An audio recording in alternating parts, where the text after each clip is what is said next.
Magandang araw ulit sa ating mga tagapanood at tagapakinig. Narito na naman po tayo sa isang edisyon ng Health Justice Talks, ang public information and education program po ng Health Justice tungkol sa kalusugan at sa karapatan para sa kalusugan ng ating mga mamamayan. No? Ngayong araw, napakahalaga ng ating diskurso kasi kasama natin ang representative ng National Nutrition Council. Napapanahon dahil ngayong buwan po ay July, Nutrition Month po, no? At maganda naman pag-usapan natin ang nutrisyon na napakahalaga din sa ating kalusugan. So without further ado, ipagpakilala ko na po ang ating guest para sa programa natin ngayong araw. Mula po sa National Nutrition Council, ang Chief po ng Information and Education Division ng National Nutrition Council, si Ms. Jovita Jovi Raval. Magandang hapon, Attorney Ben, no? And sa lahat po ng nakikinig or nanonood din ng Health Justice Podcast. Happy Nutrition Month po sa inyong lahat. Happy Nutrition Month po, no, Ma'am Jovi, at saka sa ating mga tagapanood at tagapakinig. Napakahalaga na pag-usapan ang nutrisyon, lalong-lalo na ngayong Nutrition Month. Alam niyo po, nung mas bata ako, memorable ang Nutrition Month kasi ito yung mga times na pinagdadala kami ng mga gulay-gulay sa mga eskwelahan, no?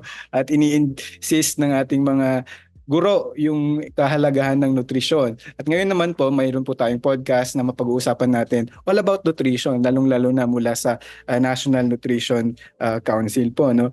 So, bago natin simulan yung mga diskurso po natin, Ma'am Jovi, ano po ba ang National Nutrition Council at ano po yung ginagawa nito, ano po yung mandato nito sa ating mga mamamayan?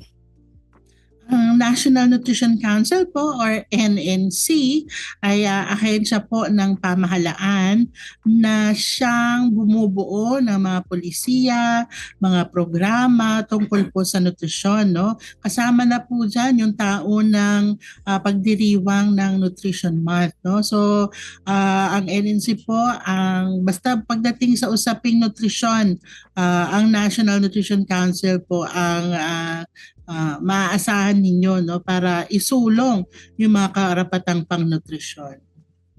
Sabi po niyo po, it's a council. Ano pong membership po nito at paano po to pag-relate, no, sa iba't ibang ahensya ng gobyerno? Oo.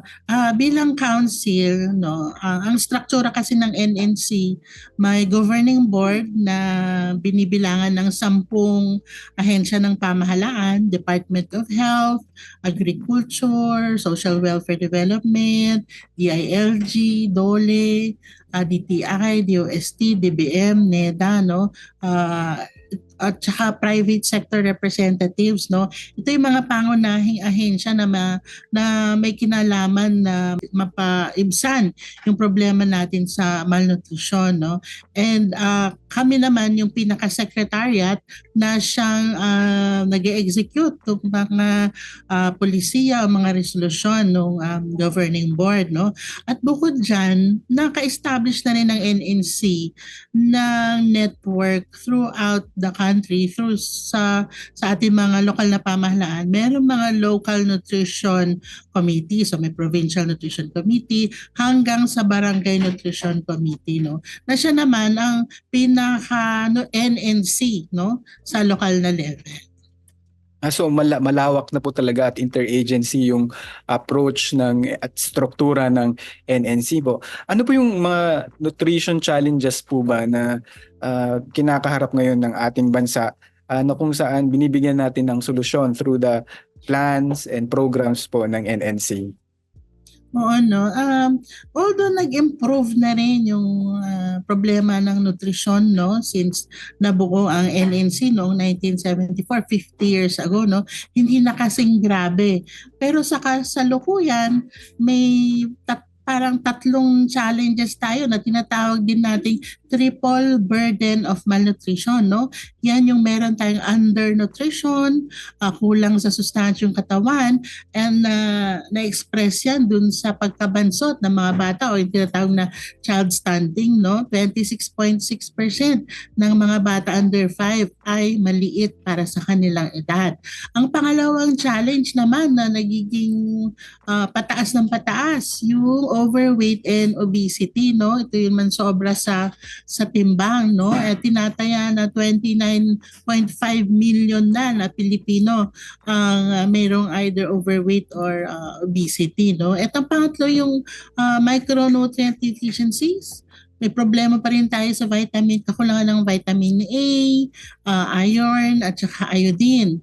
And bukod dyan, no, sa usaping right to adequate food naman, 33% yung mga households o pamilya na nakakaranas ng food insecurity or masasabi natin na hindi sapat yung kanilang kinakain. So, yun yung mga kinakaharap ng mga maraming Pilipino ngayon.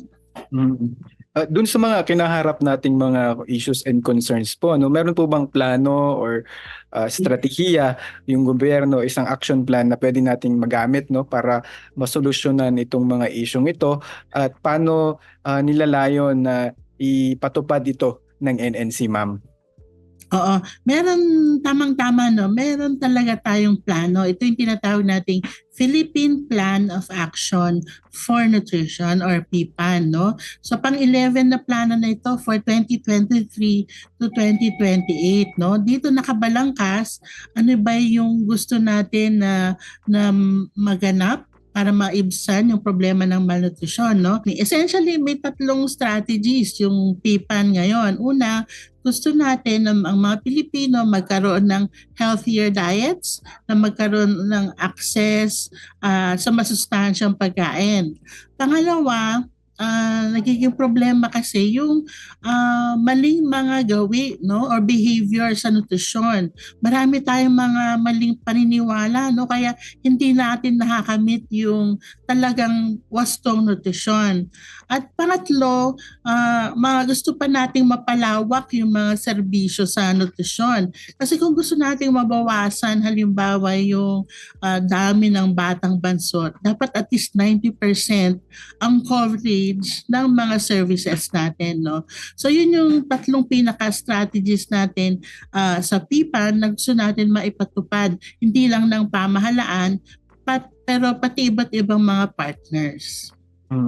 Actually, ma'am, yung experience po namin sa health justice pag nagkakampanya po kami sa mga eskwelahan, nakikita nga natin, no, yung problema sa pagkabansot at saka yung kung tatanungin mo naman sila yung sa lack of nutrition, yung na-mention niyo po, nasabi niyo po kanina yung yung informasyon, no, lacking of the right information para sa mga kabataan. Yun po sa Nutrition Month team po natin ngayon, yung tema po natin ngayon yung sa PPAN, sama-sama sa nutrisyon, sapat para sa lahat. Gaano po, ano pong ibig sabihin ng temang ito at gaano po to kahalaga, no, na mas maintindihan ng mas nakakarami? Oo, I'm sure naman familiar ang lahat, no, sa Nutrition Month, no. Kapag nakita mo sa mga social media, may mga ang dami-dami litrato ng mga nagpaparada, no, mga bata nakasuot na mga sitaw-sitaw. Opo. Alala ko talaga yung elementary school. Oo, no. Ito na yung pang 50th na Nutrition Month. Kaya ito rin yung first time na nag-focus ang celebration ng Nutrition Month sa PPAN mismo. Kasi dati, ang mga fino-focus natin, isang nutritional problem or yung pinopromote natin ng isang behavior. So ngayon naman, dahil nakita natin na para maging makamit natin yung pagbaba ng mga nutritional problems natin, kailangan magtulong-tulungan po lahat, no? At kailangan gawin nating gabay yung PPAN. So kaya naman, naging ganoon yung tema natin ngayong taon, yung na fino-focus natin dun sa PPAN para magkaroon ng kaalaman lalong-lalo na po sa barangay, no?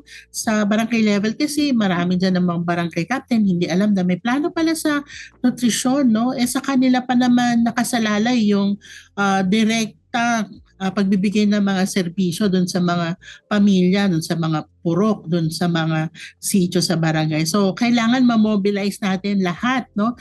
At ang Nutrition Month ay isang paraan para magpaalam tayo ng mga tamang nutrisyon at saka ma-mobilize natin ang iba't ibang stakeholders, hindi lang pamahalaan, mga NGOs, sa private sector, no, at communities para magtulong-tulong po tayo para malunasan natin ang malnutrition. Opo. Nasabi niyo na mahalaga po yung nutrition literacy na tinatawag, no, yung kaalaman ng ating mga mamamayan sa tamang nutrisyon. In terms of the work program and projects po ng NNC, paano po natin to pinapatupad, no? At paano natin kinakamit yung nutrition literacy ng ating mga mamamayan at ano-anong mga programs po kaya yung meron ng NNC na sana'y alam ng ating mga mamamayan?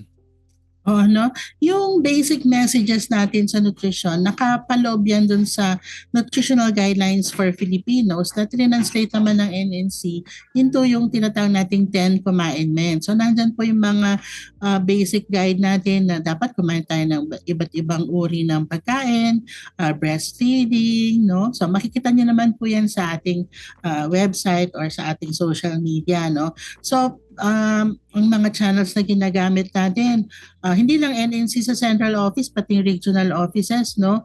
So makikita kayo mga posters, may radio programs, no? Halo-halo yan.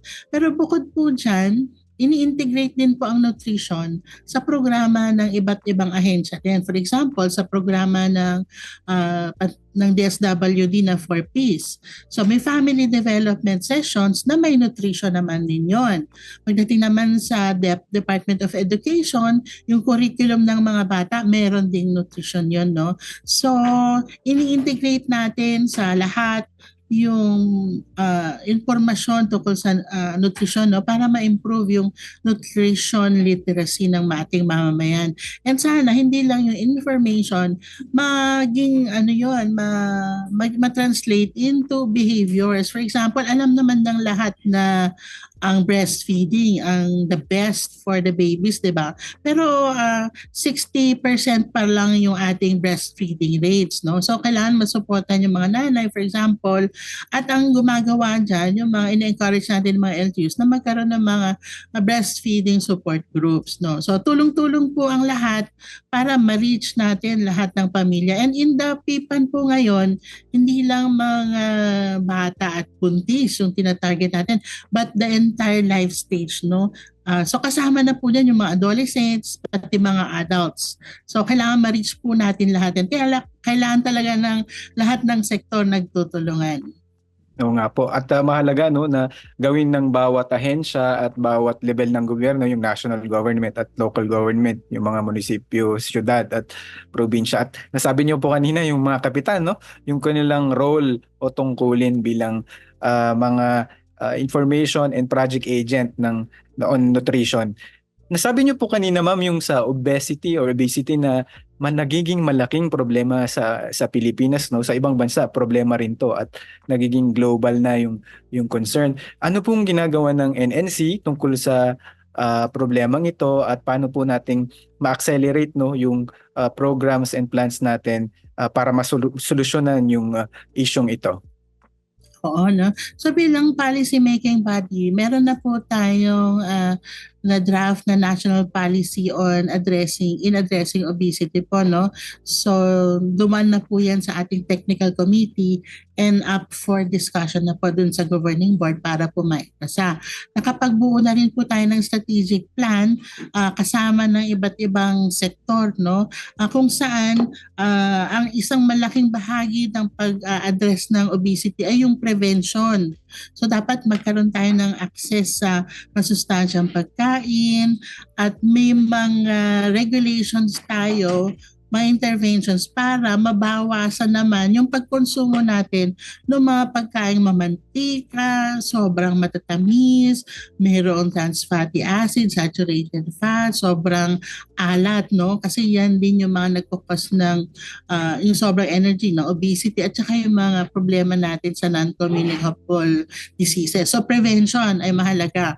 Pangalawa, sinusuling natin with the Department of Health na ma-integrate yung obesity sa universal health care, no? So, pinag-uusapan yan ngayon. And then of course, mahalaga na ma-mobilize natin yung mga lokal na pamahalaan. Kasi syempre, at the national level, you can speak of policies, pero pagdating sa local level, sila na yung make sure na may open spaces para makapag-ehersisyo or maglakad-lakad yung mga tao, ni-encourage yung mag-exercise, no? At of course, making sure na available yung fruits and vegetables na kahit saan pwede kang bumili. Kasi like sa mga urbanized areas, parang ang hirap bumili ng gulay at prutas, no? Puro mga fast foods yung mga malapit sa atin, no? So, yung mga ganun, making healthier foods more accessible, encouraging physical activity, and then yung mayroon tayong system for referring yung mga existing na cases also. So kailangan sama-sama lahat yan, and now orchestrate yan ng NNC at ng Department of Health. Parang importante na whole of government approach, no, sa pagsugpo dito sa issue ng obesity at ilan pang mga issues na kinakaharap natin regarding nutrition, ma'am. Tapos nasabi niyo rin kanina yung nutrients ay hindi sapat na naipaparating or nagiging access ng ating mga mamamayan, no. Tapos na yung kahalagahan po kaya ng nutrient profile modeling ng nutrients para sa ating mga Pilipino. Gaano po to kahalaga at ano po tong nutrient profile model na tinatawag mula sa NNC? Oo, buti na banggit mo yan, Attorney Ben. Yung nutrient profile model, isang paraan yan para i-classify yung mga iba't ibang pagkain ayon dun sa sustansya na tinataglay nila, no?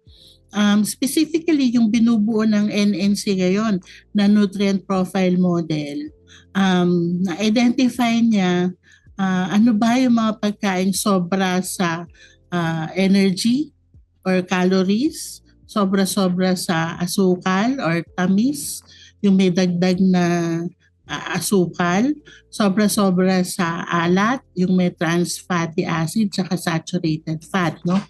Ito yung mga nutrients of concern na tinatawag na gusto natin maiwasan natin para maiwasan yung obesity at saka yung mga sakit na diabetes, cancer, mga sakit sa bato, no, etc. So binubuo ngayon ng NNC yung nutrient profile model. So once mabuo po yan, ma-approve ng ating NNC Governing Board, ito po ay tool na magiging basehan pa ng iba pang polisiya, no? Katulad po ng front of pack labeling, yung marketing regulation ng unhealthy food and beverages, healthy food options sa schools, yung gabay po ng government food procurement programs, even po kung may planong pamahalaan na mag-tax ng mga unhealthy food. So, yung nutrient profile model ang magsasabi na ito yung mga dapat iniiwasan. So baka ito yung i-regulate natin. So yun ang silbi naman nun. Pero hindi siya yung pang-individual na nagamit. Mas gamit siya for development ng mga polisiya. May mga tinitignan po ba tayong modelo or mga naunang best practice siguro sa ibang bansa, no, na i-adapt sa Pilipinas? At alam niyo po, ma'am, agree ako dyan kasi yung mga kamag-anak ko at mga kasabay po namin in terms of access, no, dun sa nutrient, hindi nila alam na yung kinakain pala nila ay sobrang, sasabi nyo, maalat, sobrang fatty, you know. So ano pong action natin in terms of the modeling at ano po yung pinupush ng NNC about it? Oo. Kasama nga ito dun sa strategic plan sa obesity, no, na once ma-finalize itong nutrient profile model, that's basically ang adopted from yung Pan-American Health Organization na model sa South America. ito may mga cut-offs halimbawa for na sinusunod din yung WHO guidelines, no. Unlike sa ibang nutrient profile models, may mga food categories, no. So medyo very technical yan. So ayaw naman natin na mag-compute pa yung mga tao, Oo. no. So pag nagkaroon ng model at halimbawa ay inimplement siya, ginamit siya sa pag-design ng polisiya or batas on front of pack label, no. So sa mga pag nakita niyo, pag bumili kayo ng isang processed na food product, makikita niyo sa likod yung nutrition facts, no. So nakita natin na 16% lang ng mga Pilipino ang nagbabasa noon. Mm. So hindi siya masyadong nakakatulong at hindi rin siya masyadong nakakalito, no. So ang isang may evidence is magkaroon ng nutrition label din sa harap ng pakete, no. So yun yung tinatawag na front of pack nutrition label, no. So may iba-iba ng experience sa Europe, sa South America, no, sa Australia, no. Iba-ibang models naman. Meron yung warning signs, for example, sa Chile na na-develop na octagonal siya na kulay itim na sinasabi niya na itong produktong to sobra to sa asin, sa sodium, sobra ito sa energy, sa calorie, sobra sa sugar, no. So makikita mo agad, magdadalawang isip yung consumer na tignan or bilhin yung mga produktong ito. Meron din naman isang klaseng front of pack label na Nutri-Score or yung mga ABCD.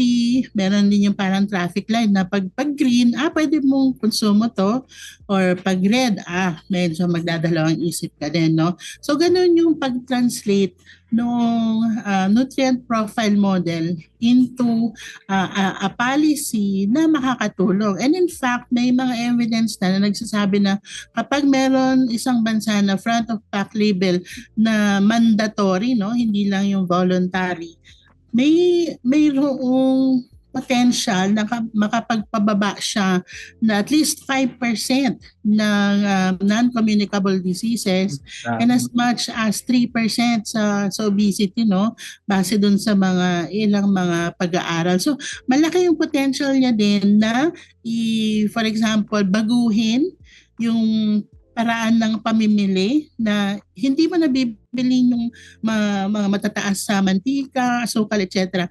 At nagiging mas healthy na, yung healthier food options ang binibili. And then of course, naiengganyo din yung industry, mga food manufacturers na mag-reformulate. So babawasan na nila yung asukal, yung sodium. So it works for both the consumers as well as industry. So napakaganda ng mga ganitong klaseng mga interventions. Mukhang win-win po talaga, no, yung mga ganyang intervention, yung NPM at saka yung front of pack labeling na sinasabi nyo po, no. At kung from a consumer point of view, syempre kung ang consumer nakikita niya yung sinasabi niyong octagonal or na black na label, kung super fatty, super salty, it warrants na talaga the consumer, at least nalalaman mo kung ano yung ipinapasok mo sa iyong katawan, ano. Dito po sa mga nasabi niyo pong mga directions ng NNC at yung mga strategies at saka modeling, paano kaya natin gawing sexy or gawing charming yung ating mga polisiyang ganito, ma'am? At how do you engage yung local communities at yung other agencies para makipag-participate sa mga ganitong programa? Oo, actually minomobilize natin, no, especially sa barangay or sa mga munisipyo, yung ating mga local nutrition committees, yung mga pagdating sa community, mga barangay nutrition scholars, no. So sila yung parang dumudugtong ng tungkol sa nutrisyon pagdating sa mga pamilya, no. Yung pagbabahalimaw ng mga polisiya, talagang kailangan, yan ang role naman ng NNC, kino-coordinate lahat. So galing national, in-approve ng governing board, bababa natin yan, sa region, then binababa sa local government units, then bababa hanggang barangay, no? So, importante na may pakikipagtulungan. And ang concern natin ngayon is hindi rin naman lahat pa ngayon ng mga mayor or barangay captain ay sumusuporta sa nutrisyon, no? So, kailangan ng patuloy na advokasya, at makita nila yung kahalagahan ng nutrisyon, no? Especially for those concerned about sa education ng mga bata, no? Especially if we don't put attention dun sa first 1,000 days, no? Magtataka tayo bakit ang poor ng performance sa mga Filipino students pagdating sa math, science, creative thinking. Ang nangyari kasi 10 years ago, 31%, 1 out of 3 na under 5 ay stunted.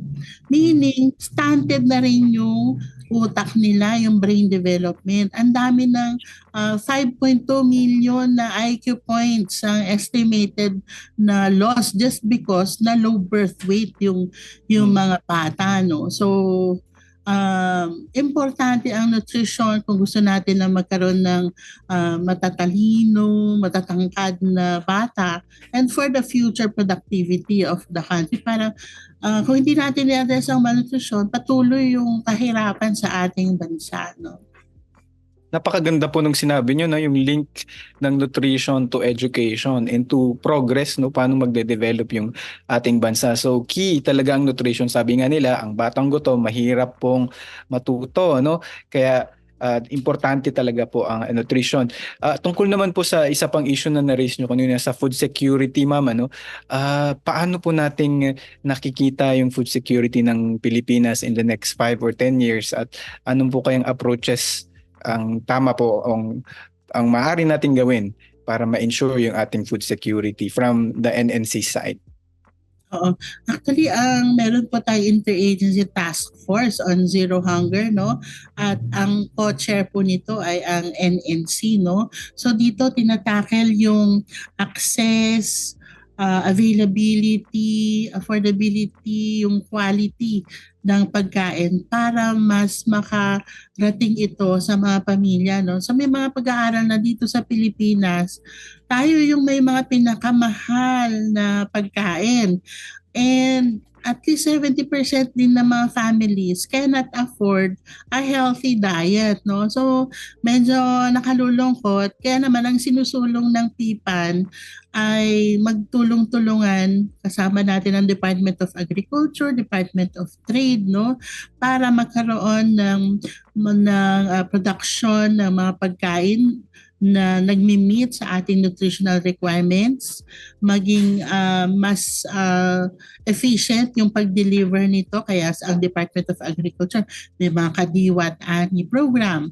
Meron ding social protection programs ang DSWD, for example, yung food stamp program na pina-target yung mga 1 million na food poor families. Nabibigyan ng 3,000 piso para madagdagan, no, yung kanilang kakayahan para magkaroon ng mas masustansyang pagkain, no? So, and then patuloy pa rin mga dietary supplementation program, yung mga feeding programs. Ang NNC tina-target yung mga buntis at 6 to 23 months old, no, sa mga ilang lugar. Ang DSWD, yung daycare na children, pinapakain nila yan ng lunch. At ang DepEd, yung mga malnourished, no, yung na mga mag-aaral, no. So lahat ng ito tumutulong para maibsan yung kagutuman at food security. And then of course, at the household level, yung mga pamilya, pwede rin silang in-encourage natin na magkaroon din sila ng mga home na food production, magtanim sila ng gulay, paso, mga prutas, papaya, bayabas, no? Or kahit meron silang maliit na lugar, magkaroon sila ng tilapia, yung drum na malaki, pwedeng pagpalaki yan ng tilapia, no? So, kung gagawin nyo ng isang pamilya, may mga technologies na hindi sila magugutom, no? Pag sila ay nag-produce din ng sarili nilang pagkain. So, kailangan talaga maturuan din yung mga families, may access sa mga seedlings, so sa local government naman yan. So, ang dami natin gustong gawin. So, kailangan talaga mo orchestrate talaga yan. And then, of course, kailangan natin yung cooperation ng mga tao, no, na pumunta kayo dun sa inyong barangay, makipagtulungan kayo. And then, dun sa mga may kaya din naman, pwede rin mag-volunteer, no? And in fact, meron tayo mga private sector volunteers tulad nung Children's First 1,000 Days na coalition na ito yung mga civic groups, no? Rotary, Kiwanis, yung mga nagsama-sama sila para tulungan ng pamahalaan ng NNC na ma-address ang child stunting. And in the next week, meron na naman isang nabuong organization, yung Kain Tayo Pilipinas, na tutulungan din, private sector to, na tutulong din para ma-address ang malnutrition sa ating bansa. So napakaganda na talagang sa tema ng Nutrition Month, sa PPAN, sama-sama talaga para magkaroon ng nutrisyong sapat para sa lahat. Napakaganda po ng inyong mga sinabi at napaka-comprehensive. Ako po sa personal kong pananaw, napakahalaga, no, yung mga sinabi nyo regarding tulong-tulong, pagsasama-sama at yung roles po talaga ng lahat ng stakeholders ay napakahalaga, mula sa gobyerno, sa civil society, sa mga tahanan, mga paaralan, no? Importante na tayo nagtulong-tulong. And on my part po, ako ay nagagalak na nandyan po kayo sa NNC at kayo'y aming nakapanayan po ngayong hapon, ngayong araw, dahil ang dami niyo pong alam na maaari po naming ma-share pa sa mas maraming pong kababayan po natin, ano, at ako po yung nagagalak na kami po inyong pinaunlakan ngayong araw. Siguro po yung panghuling mensahe mula sa NNC, lalong-lalo na ngayong Nutrition Month, tungkol sa kahalagan ng nutrisyon at sa kung may madagdag pa po kayo dun sa role ng ating mga mamamayan sa nutrition promotion. Salamat, Attorney Ben, no, sa pag-invite. Of course, ang National Nutrition Council po laging handa na magbigay serbisyo po sa lahat po ng ating partners, no. And siguro po magandang mensahe po sa ating mga kababayan, tiyakin po natin ang wastong nutrisyon, makipag-ugnayan po tayo sa ating mga lokal na pamahalaan, hanapin ninyo yung barangay nutrition scholar ninyo, magkaroon po ng dagdag na kaalaman tungkol sa tamang nutrisyon. Maaari po ninyong bisitahin yung Facebook page ng NNC, yung National Nutrition Council Official, pati na rin po yung First 1,000 Days PH, no. So makipagtulungan po tayo para sama-sama po nating makamit yung nutrisyong sapat para sa lahat. Ayun, maraming salamat po, Ma'am Jovita Raval po, galing po sa National Nutrition Council. Kami po yung nagpapasalamat sa inyong oras na inilaan po sa amin. Sana po patuloy po yung ating collaboration at pagtutulungan po para sa pag-promote ng nutrition sa ating bansa. We'll coordinate with you po, no? At paulit-ulit po kaming dudulog sa inyong opisina para sa nutrition programs po ng Health Justice. Maraming salamat po. Maraming salamat din po. Okay. At sa ating mga tagapanood at tagapakinig, isa naman pong episode ng Health Justice ang ating ginanap ngayong araw. Maraming salamat sa inyong patuloy na pagsubaybay.